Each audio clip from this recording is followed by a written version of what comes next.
সেই আনন্দই হচ্ছে সনাতন। প্রতিটি জীব সেই আনন্দকে চায়। কিসের মধ্যে গিয়ে বলো আনন্দ পাওয়া যায়? এই আনন্দ দুই প্রকার, একটা খণ্ডানন্দ আর একটা পূর্ণ অখণ্ডানন্দ। খণ্ডানন্দ কাকে বলে? যারা নেশাগ্রস্ত, মদ খেয়ে বেড়ায়, মদ খেয়ে মাতাল হয়ে তারা আনন্দ পায়। তাদের যদি মানা করি খেয়েও না ভাই মদ, আঙুল তুলে সে আমাকে বলবে তখন মদ। সে মদে আনন্দ পায়। এটা কিন্তু খণ্ড আনন্দ, ভেতরটা তার নষ্ট হয়ে যাচ্ছে, সে বোধ তার নাই। হ্যাঁ, চলো মদ খাই, হিরোইন খাই, কিন্তু ভিতরের পাকস্থলীর কাজ শেষ। কয়দিন পরে পাশা দিয়ে রক্ত পড়ে, ভিতরের মালামাল পচে পচে বের হয়। দেখেছেন? যারা নারীতে আসক্ত, নারী পেলে লাগে ভালো, ওই বুঝি আনন্দ। এইভাবে জীবনে তাদের চলার ছন্দ। কিন্তু একটা নারীকে কিভাবে ব্যবহার করতে হয় সেটা জানে না। শুধু নারীকে কামনার দ্বার হিসেবে গ্রহণ করে নিজের কামনা চরিত্র। কাজী নজরুল ইসলাম বলেছেন, নর বহে হল, নারী বহে জল, সেই জল মাটি মিশে ফসল হইয়া ফলিয়া উঠিল সোনালী ধানের শীষে। নারীর বিরহে নারীর মিলনে নর পেল কবি প্রাণ, যত কথা তার হইল কবিতা, শব্দ হইল গান। তাজমহলের পাষাণ দেখেছ, দেখো নিকতার প্রাণ, অন্তরে তার মমতাজ, নারী বাহিরেতে শাহজাহান। ভেবেছ নর নারী শুধু মিটায় কামের ক্ষুধা, তুমি দিলে প্রেমের অর্ঘ্য, তোমায় দিত সুধা। তারা নারীর সম্মান করতে জানে না। নারীকে কাচের বাক্সের মধ্যে ভরে রেখে নিজের কামনা চরিতার্থ করা ছাড়া তাদের কোনো, ওইটাই তাদের আনন্দ। কিন্তু এই আনন্দ বেশি দিন টেকে না বাবা। যত বড় বদমাইশ হোক না কেন, একটা টাইম আসে বদমাইশ হওয়ার মতো আর শক্তি থাকে না। তারপরে একটা নারী 10টা নারী দিলেও আর পারে না, বলেও আমার ভালো লাগে না। একজনের বাবার ঠান্ডা কাশি, ভীষণ কাশি, খুশখুশে কাশে, ডাক্তার বাবুর কাছে গেছে, ভীষণ কাশি। ডাক্তার বাবু ওষুধ দিয়েছে। কয়েকদিন পরে ওকে জিজ্ঞেস করছে, কি রে তোর বাবার কাশি সেরেছে কি? তোর বাবার কাশির অবস্থা কি? বলে, বাবার কাশি সেরেছে কিনা আমি জানি না, তবে এখন আর কাশতে কাশতে পারে না, তাই না পায় যা সারান দিছে। বদমাইশদের একটা টাইম আসে, তখন না পারিয়ে সারান দেয়, কাশতে কাশতে আর পারে না, কাশি ফোটে না। প্রত্যেকটার একটা টাইম আছে, লিমিটেড টাইম, ওই পর্যন্ত ওই আনন্দ করা তোমার ক্ষমতা। খুব ভালো মিষ্টি খেতে পারো? হ্যাঁ, আমার বাবাজি অমল 22টা আম খেয়েছে সেদিন, 22টা আম, সজলের শ্বশুর বাড়ি। এখন তো ভালো আম খাচ্ছ, ভিতরে গিয়ে যা ক্রিয়া হবে বাবা, এমন একদিন আসবে ডাক্তার বলে দেবে একটাও আম কামড় দেবা না। ও আবার 44টা মিষ্টি খায়, আবার হাসে বসে কোনায়। এমন একদিন আসবে ডাক্তার করে দেবে মানা, একটা মিষ্টি তুমি আর মুখে তুলিবে না। টাকা তোমার ব্যাংকে আছে, টাকা শুধু বাড়ে, 2খানা রুটি তখন বউ দেবে ভরে। ডাক্তার বাবু বলে দেবে, খবরদার মানা, 1 চামচ ভাতের বেশি দুপুরে পাবে না।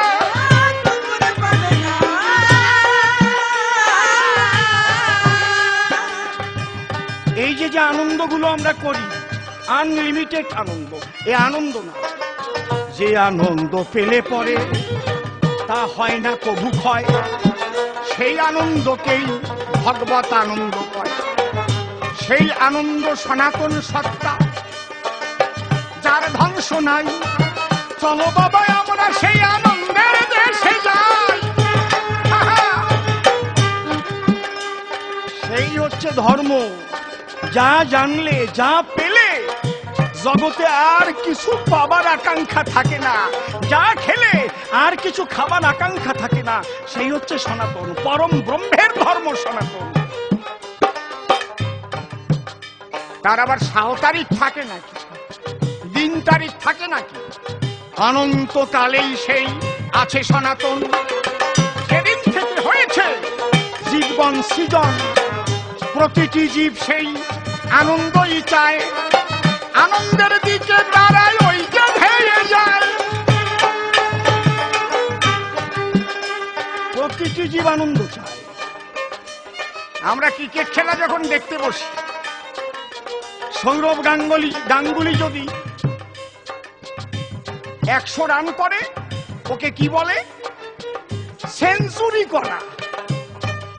তাহলে তার মূর্তি বানাই আমরা ফটোতে ফুলের মালা দেই। আর 0 রানে যদি আউট হয়, কুশপুত্তলিকা পোড়ায়। 0 রানে আউট হলে কেউ আবার টিভি আঘাত করে ভেঙেও খেলায়, আর দেখবো না খেলা। তার মানে কি? খেলা দেখতে বসেছিলাম আমরা আনন্দ পাবার তরে, দেখা জাগলো যখন আমার মহারাজ গেল হেরে। হ্যাঁ, কায়দা আছে বাবা। তাহলে যে আনন্দ পেলে পরে তারে সর্বানন্দ কয়, সেই হচ্ছে সনাতন। দিলাম পরিচয়, আমরা সনাতনে ছিলাম সবাই, সনাতনে যাব। কেমন করে যাবা বন্ধু, তাই আগে ভাব। ছোট্ট একটা আমার কাহিনী মনে পড়ে, কথাটা আমি বলছি, শিক্ষামূলক কাহিনী। একটা ভেড়ার বাচ্চা, অর্থাৎ তার মা ভেড়ি তাকে প্রসব করে ওই বাচ্চা ফেলে খাদ্যের অন্বেষণে গিয়েছে। আর এদিকে আর একটা সিংহী, সে একটা বাচ্চা প্রসব করেছে, সেও খাদ্যের অন্বেষণে গেছে। এই বাচ্চাটা ঘুরতে ঘুরতে ভেড়ার বাচ্চার কাছে চলে এসেছে, সিংহের বাচ্চা। সিংহী বনের মধ্যে ঘুরতে ঘুরতে ওর বাচ্চা কোথায় তার খুঁজে পায়নি। ওই ভেড়ার বাচ্চার সঙ্গে সিংহের বাচ্চা মিশে গেল। ভেড়ির দুধ খেয়ে তখন সিংহ বড় হলো। ভেড়ার দলে জঙ্গলে সিংহ ঘুরিয়া বেড়ায়, ধীরে ধীরে যখন সে বড় হয়, একদিন সিংহের যখন নজরে পড়ে গেল, থাবা দিয়ে ধরে তারে তার দলেতে আনিল।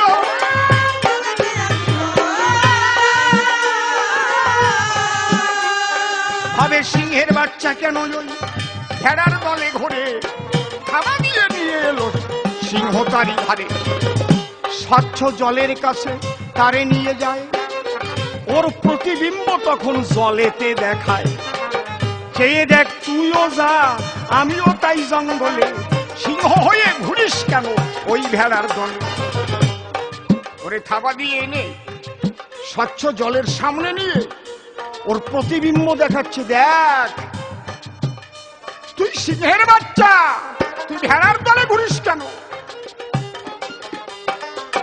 যেদিন সে বুঝতে পেল আমার জন্ম সিংহ তুলে, সেদিন সে মিশে গেল তার নিজের দল। আমরা প্রত্যেকেই কিন্তু সেই পরম ব্রহ্মের সত্তা, কিন্তু আমরা কি হয়ে গেছি? ভেড়ার দলে মিশে গেছি। ভেড়াটা কি? প্রকৃতি। প্রকৃতিতে ক্রিয়মানানি গুণই কর্মাণি সর্বস্ব, অহংকার বিমূঢ়তা কর্তা অহমিতি মন্য। প্রকৃতির 3টে গুণ আছে, সত রজ তম। এর দ্বারাই কি হয়? অহংকার জন্মলয়ে প্রতি জীবের মনে। আমি কর্তা এই ভাবনা ভাবে সর্বক্ষণে, কিন্তু ভাবে না আমি কর্তা নয়, কর্তা একজন আছে এই বিশ্ব বসুধায়। এই যে প্রকৃতি রূপ ভেড়ার দলে মিশে গিয়ে তখন কি হয়? আমি যে কোথা থেকে এসেছিলাম, আমি কে? চৈতন্য সত্তা, এটা ভুলে যায়। যদি সদ্গুরু তাকে ধরে নিয়ে প্রেমের বাড়ির সামনে নিয়ে তার প্রতিবিম্ব দর্শন করায়, তাকে কৃপা করে আত্মদর্শন করালে পরে বুঝতে পায়, ওরে আমি কেন এতদিন সেই আনন্দের জগৎ ভুলেছিলাম। তখন সে বুঝতে পারে, সে ফিরে আসে সে আনন্দের দেশে। আচার্য কারা? আচরণে সিদ্ধ হয় যারা। শুধু থাকলে পোশাক পরা সে আচার্য নয়। ইসলাম ধর্মের মধ্যে আচার্য আছে, হিন্দু ধর্মের মধ্যে আচার্য আছে, খ্রিস্টান ধর্মের মধ্যে আচার্য আছে, ভাষা আলাদা। খ্রিস্টানদের যারা আচার্য তাদের কি বলে বাবা? পাদ্রী বলে। মুসলমান ধর্মের যারা আচার্য তাদের কি বলে? মৌলানা, মৌলবী। তারা আচার্য। তাদের কাজ হবে মানুষকে সুপথে নেওয়া। কিন্তু আমি যদি আল্লাহ সম্পর্কে না জানি, তাহলে আমি কি করে আল্লাহকে জানাবো? আমি সকল্পিত মত জগতে প্রকাশ করে ধর্মে ধর্মে গন্ডগোল বাঁধব। ভাষা আলাদা হতে পারে কিন্তু ধর্ম আলাদা হতে পারে না। ধর্ম এক, তাকে জানবার বিভিন্ন পথ মত হতে পারে কিন্তু জানার বস্তু এক। তাই রামকৃষ্ণ ঠাকুর কি বললেন? যত মত তত পথ রামকৃষ্ণ কয়, যারা বোঝে না তারা গন্ডগোল বাধায়। এক মহিলা, সে অনেক রকমের ভাষা জানে। এক হিন্দু গিয়ে তার সন্নিধানে বলছে, মা আমি পিপাসার্ত হয়ে এলাম, আমার কথা লও, তাড়াতাড়ি করে আমাকে এক গ্লাস জল দাও। ও মা তাড়াতাড়ি আমাকে এক গ্লাস জল দাও। তার বাংলা ভাষা। মহিলা কি করলো? ঘর হতে গ্লাস হাতে নিয়ে এলো জল। আপনারা জানেন তো জল খাবার ফল। পিপাসা হয়েছিল, জল যখন পেল তাড়াতাড়ি পিপাসা তার নিবারিত হলো। ঠিক এই সময় বিহারি মুসলমান এসে পিপাসা নিয়ে তখন দাঁড়ায় দ্বারদেশে। এক বিহারি মুসলমান, সে গিয়ে কি বলছে, মাইজি জলদি করকে এক গ্লাস পানি দিজিয়ে। ও কিন্তু বলেনি মা তাড়াতাড়ি এক গ্লাস জল দে। ওর তো ভাষা আলাদা। মাইজি জলদি করকে এক গ্লাস পানি দিজিয়ে। মহিলা সব ভাষা জানে। ঘরের মধ্যে গেল, গ্লাসে ভরে জল এনে অমনি তার হাতে দিল। সেই মুসলমানের লেগেছিল জলের অপিপাসায়, কিন্তু জল চাওয়ার মধ্যে দিয়ে ভিন্ন ছিল ভাষা।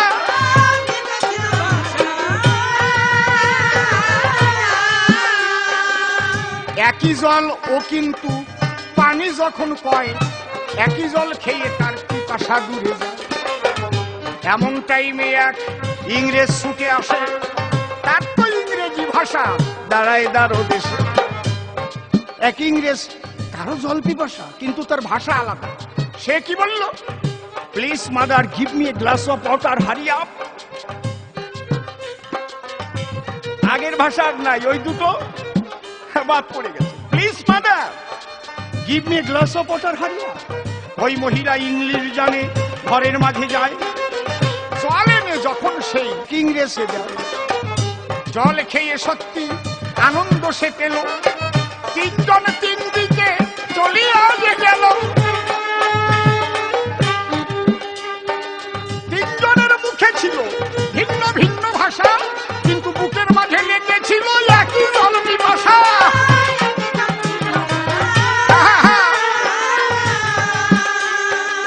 বাবা কায়দা আছে। তাহলে তিনজনের পিপাসায়, ভাষা আলাদা। ভাষা নিয়ে গন্ডগোল করে মানুষ ক্যান্সারে ব্যাধি যে ছড়ায়। হতে পারে ধর্মের আলাদা সম্প্রদায়, কিন্তু এককে জানবার জন্য সবাই ছুটে চলে। গন্ডগোলে থাকে না আর তাহাকে জানিলে। কারেই বা বুঝাইব এমন মধুর কথা, বলতে গেলে তখন হয়ে যায় অযথা। মৌলবাদীরা তারা গন্ডগোল ছড়ায়, মূলত আত্মদর্শী সাধনাতে হয়। কৌসার ফকির ছিল। কৌসার ফকির নামে একজন ফকির ছিল 24 পরগনা জেলার বাগদা থানার নলডুগারি গ্রামের একদম পাশে, পারমাদন ফরেস্টে যেতেই একদম পাশেই আমি কৌসার ফকিরের সঙ্গ করেছি। আমি রাস্তা দিয়ে হেঁটে যাচ্ছিলাম কম করে 40 বছর আগে। তখন 10 কিলোমিটার যেতে 20 পয়সা ভাড়া লাগতো। সেই 10 কিলোমিটার হেঁটে যেতে হচ্ছে, আমার 20টি পয়সাও তখন পকেটে ছিল না। আমি ভীষণ ক্ষুধার্ত ছিলাম। আর ওই কৌসার ফকির দোতারা বাজিয়ে পথের পাশে এক বাড়িতে গান গাচ্ছে, আমার মন চলো যাই ভ্রমণে কৃষ্ণ অনুরাগের বাগানে। হঠাৎ গান বন্ধ করে তার এক ভক্তের কাছে কয়, ওই ছেলেটাকে ডেকে আমার কাছে নিয়ে যায়। আমাকে ডেকে নিয়ে বলল, তোর ক্ষুধা পেয়েছে, আয়। চিড়ে মুড়ি দই নিয়ে কলা দিয়ে নিজে মেখে মেখে আমাকে খাইয়ে দিল। আমি পথ দিয়ে হেঁটে যাচ্ছিলাম, কি করে বুঝলো আমি ক্ষুধার্ত? বলছে, তোরা একে খেতে দে, একদিন অনেক বড় হবে রে, এর দ্বারা জগতের কল্যাণ হবে, একে খেতে দে। সেই কৌসার ফকির, আমি তাকে মুসলমান বলবো না হিন্দু বলবো? হিন্দু মুসলমান থাকে না, যদি মানুষ হয়ে যায় রে, তার কাছে জাত থাকে না। জাত থাকে কতক্ষণ, মানুষ না হয় যতক্ষণ। পরে পরে আরো বলবো, সময় তোমার নাই। আজকের মতো আমরা শেষ করিতে চাই। এইবারে তাকে নিয়ে মনে আছে ভাবো, দুইজনে দাঁড়াইয়ে মিলন গীতি গাবো। আর কেন বেশি কথা বলিবারে যাই, এসো এবার তুমি আমি মিলন গীতি গাই।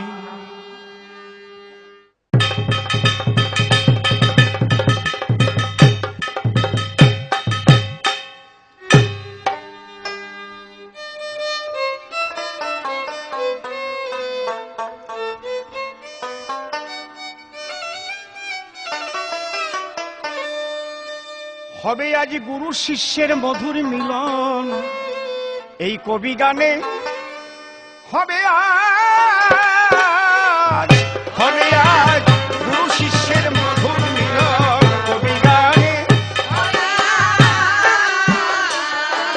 মোদের কুসংস্কার ধ্বংস হবে একমাত্র প্রেম ভক্তির বাণে, হবে আজ।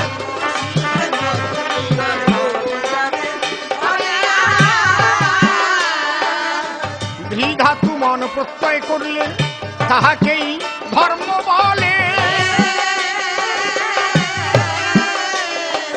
দেখো আনন্দ রসে ডুবে যায় খাঁটি ধার্মিক কেহ হলে।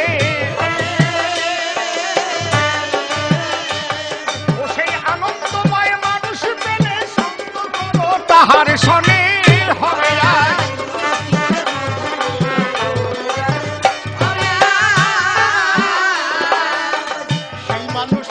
কেমনে চিনব তারে কি লক্ষণে,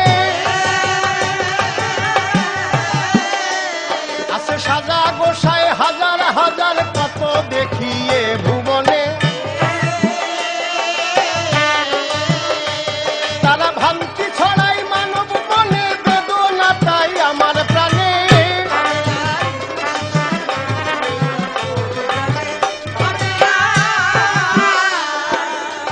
যেজন খাঁটি ধার্মিক হবে তার শিশুর মতো স্বভাব হয়ে যাবে।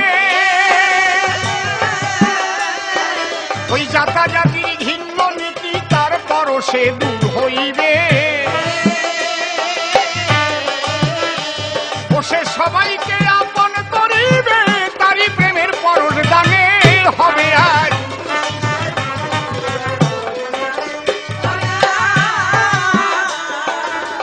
সেই মানুষের ধর্মটা কি আমার কাছে বলো দেখি, ধর্ম নিয়ে ঝাঁকাঝাঁকি চলিতেছে সর্বস্থানে। দেখো হিন্দু মুসলিম আর খ্রিস্টানের গন্ডগোল হয় এ ভুবনে।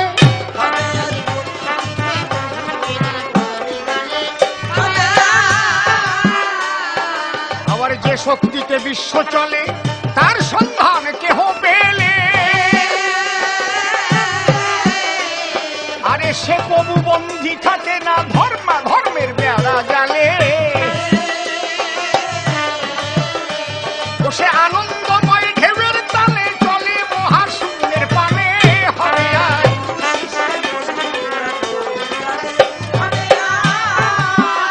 দেখি তোমার ভাবের ঊর্ধ্বগতি, কিন্তু আশ্চর্যদের ভিন্ন নীতি। বন্দিবদ্ধ চিন্তা দ্বারাই করলো তারা দেশের ক্ষতি। এখন ধর্মের কথা শুনলেই ভীতি জেগে ওঠে মানুষ মনে।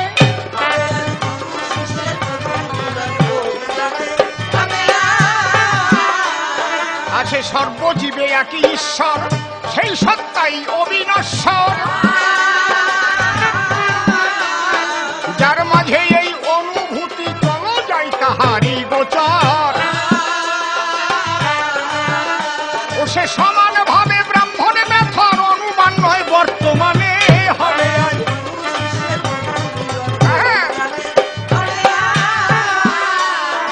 তবে আর বেশি কথা বলবো না, এবারেতে ছেড়ে দেব কাব্য আলোচনা। সদ্গুরু যারা তারা সতের সনে যুক্ত, মন রেখো তারা সবাই কুসংস্কার মুক্ত।